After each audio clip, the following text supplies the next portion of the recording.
हमार पहली बार प्रोग्राम होके जा रहा है और सबसे बड़ा योगदान डमरू चाचा और सुशील भैया ने बा। एक बहुत बहुत धन्यवाद हम बोलते हैं। और स्पेशली बक्सर हमारे मामा गांव पड़ल, इससे और ज़्यादा हमरा खुशी भइल कि चलो हमारा मामा गांव में एगो हमरा प्रोग्राम तो मिलल। बहुत जगह प्रोग्राम अभी तक कहीं 6 महीने 4 महीने के अंदर, लेकिन बक्सर में भी प्रोग्राम ना मिला। तो चलिए पहले रवा सब दोनों हाथ उठा के एक बार बाबा परमेश्वर नाथ की जयकारा लगाई और हमार सपोर्ट करिए। बोली सच्चे क्या? बोली सच्चे दरबार की, सच्चे दरबार की, बाबा परमेश्वर नाथ की, परमेश्वर नाथ की। हाँ अभी होने से हाथ उठावल जाता है। सब मोबाइल में बिजी बा। ये जब भगवान के बुलार गई बा, महादेव के बुलार गई, जो सब मोबाइल में बिजी बा। और हम चाहते हैं कि मोबाइल में बिजी ना होके थोड़ा बहुत भजन के आनंद ले जा और थोड़ा सा भगवान के नाम ले जा। हाँ जे हाथ ना उठाइए अगर हाथ में खुजली हो जाएगा। अभी खुजली नहीं के चला, तभी एगो चलल बा आँख में बीमारी, जो हमनी के भोजपुरी में कहल जाला कि आँख आ गई बा। चलिए एक वंदना से स्टार्ट कर जाओ।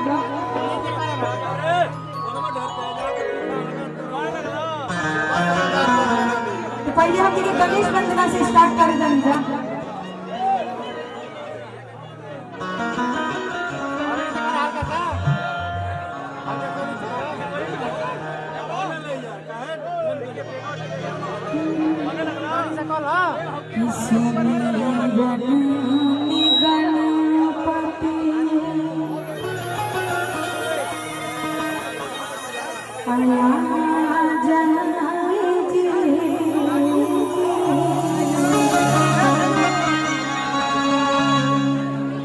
देखिए महादेव की धरती पाई हुई है, लेकिन गणेश भगवान के बुलावल बहुत जरूरी है। कोई भी कार्यक्रम हो, कौनो पूजा पाठ हो, तो पहले गणेश भगवान के बुलावल जाला।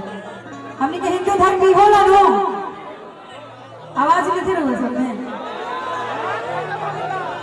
ये हो असली बिहार, असली भोजपुरी। थोड़ा और जोर से बोली जा। तो हाय कि मंगल के दाता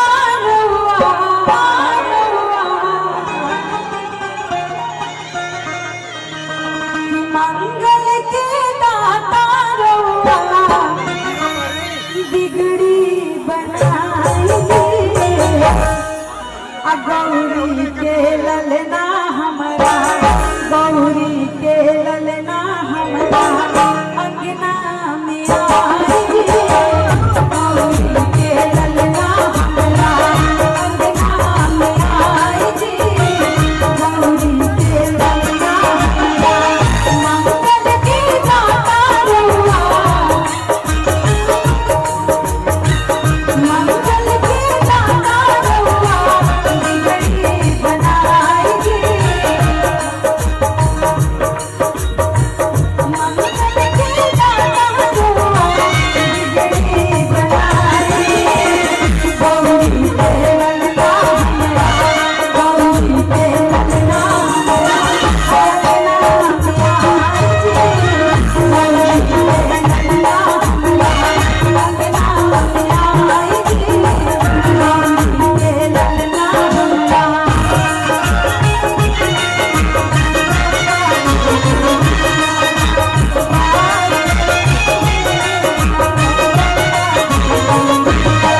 में जयकारा नहीं के लगावा कौन भगवान से शिकायत करूंगा सबके तो जब शिकायत बा तो भगवान के दरबार में आई बनी जे तो भगवान के पूछ करी अपने आप शिकायत हुआ सबके दूर हो जाए। बोली गणेश भगवान की बात जब जब बोले कि पढ़ो तब तब जयकारा होता।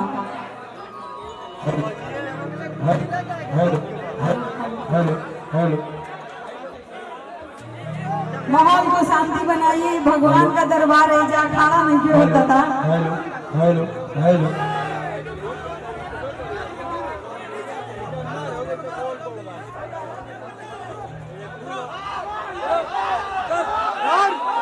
नहीं नहीं आप लोग साथ रहिए आप लोग के होने से ही कार्यक्रम सफल हो सकता है। अगर आप लोग इस तरीके से करिएगा तो नहीं होगा। ये हमारा रिक्वेस्ट है आप लोग से।